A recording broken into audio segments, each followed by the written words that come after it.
We're here today at Back Woods Quail in South Carolina with owner Rick Hemingway. We've been shooting with Brandon all day, working on this extremely challenging course, and that's actually where I'd like to begin. Look at that face. Challenging? So I mean, certainly I'm pretty familiar with the target difficulty of the Northeast. I shoot all over the nation. In terms of 15 stands of pretty unrelenting tournament quality targets, I think this course stands unique in the nation in that it's a full course of things that if you are a master of, you're in contention at the U.S. Open. So, sure. But you're also running a business here, and I know you have other courses. So, what's your philosophy on keeping it at this level? Well, I'm fortunate enough to have enough room here, have 2 courses every single day. My green course, which I assume y'all shot earlier already, is what I consider to be a recreational course. That's where my tours come, that's where my regular members come. Maybe not as much experienced shooters as you and I may be.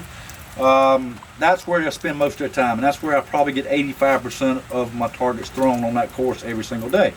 But by having 2 courses, it allows me to do a couple different things. Number one, when I'm having a corporate event, I don't run all my members and my guests or my tours, which I get a lot of here, being close to Charleston, Myrtle Beach. I don't run them off. I have something to shoot by having a second course. So it's advantageous to have a second course for that reason.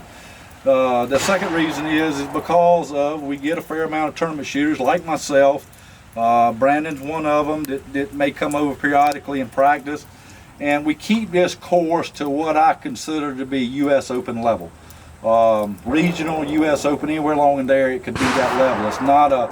It's not designed to be a feel-good. It's designed to be a practice course, which challenges you on every single station, and it shows your weaknesses on what particular targets or presentations you may say that you have trouble with. And we change the course every week for that reason. So if you get to shoot it today and you don't have a couple hours and you have a problem with a certain presentation, unless you request my target set to duplicate it for you, it's probably gone next week.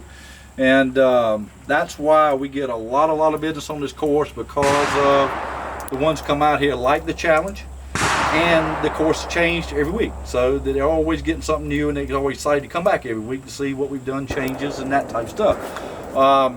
But the disadvantage to it is by shooting this level of difficult targets every single week, a lot of other places around the country are just not fortunate enough to have that luxury. They only have one course venue. They may not have these size openings, this size room to throw these elaborate targets, as I call it. And if they don't have ever seen anything like this, they're disadvantaged because they don't know how to shoot them, to be honest with you, whether it's speed or distance or the combination of both. Once you get to a state level, you may have a state level like the state of Georgia or Texas, somewhere like that, that's got a lot of shooters and a lot of good shooters.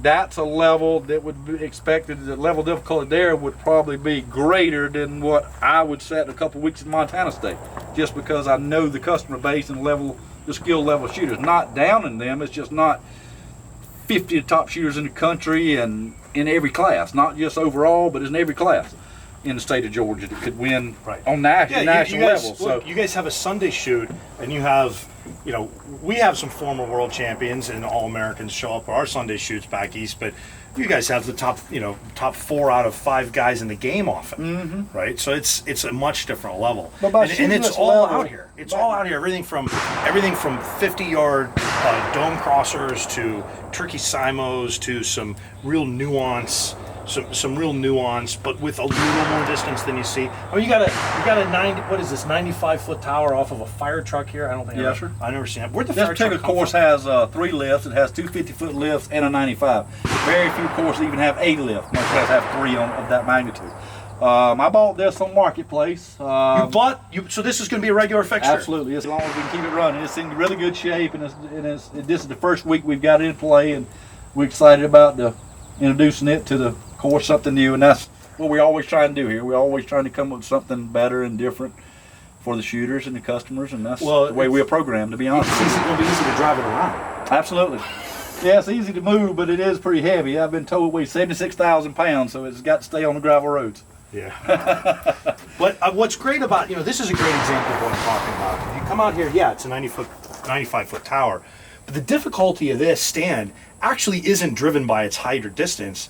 These are both really interesting line targets. It is. Right? Exactly This right. first one shows you like kind of a deceiving amount of belly and then falls away very fast down here. The second one is falling a lot more than you might think of at true first. crosser, where the first one Yeah. has got some drop in it, so you got a compound lead, so to speak.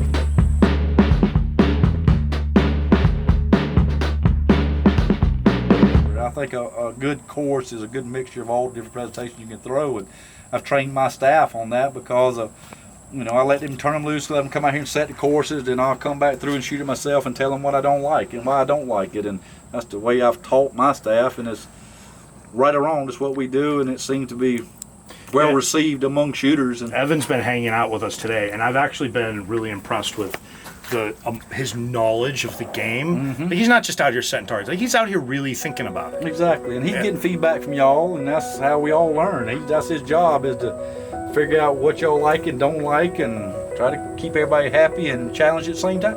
Yeah, it's awesome.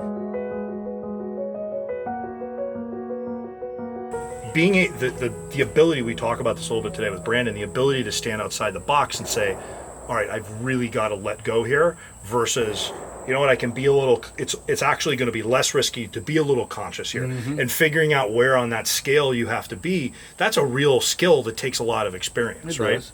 And this course here is a good test of your ability to, you don't want to get in the box and say that you could fail by missing one, but you need to have a plan. If you miss one, you stay with it and go to the second one, because it could reflect 8 or 10 birds by the end of the round on your scorecard. That's exactly. And at the end of the day, that's what you should be after. It's the best you can do on this course today, and it shouldn't be because you're accustomed to shoot 90% every day, and you come out here and shoot a 75 or 80, you had a miserable round. That shouldn't be your mentality. Your mentality to be is, how many can we get today? And hopefully it's one more than your next person in your particular class.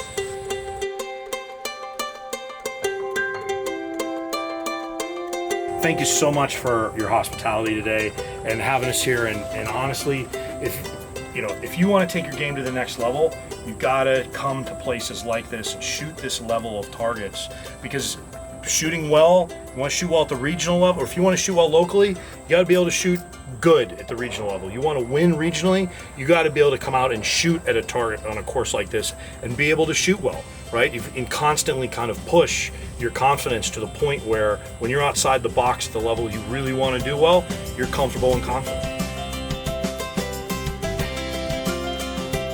Alrighty, man. Thank you so much. Thank y'all for coming. Good having y'all. Absolutely. Thank you very much.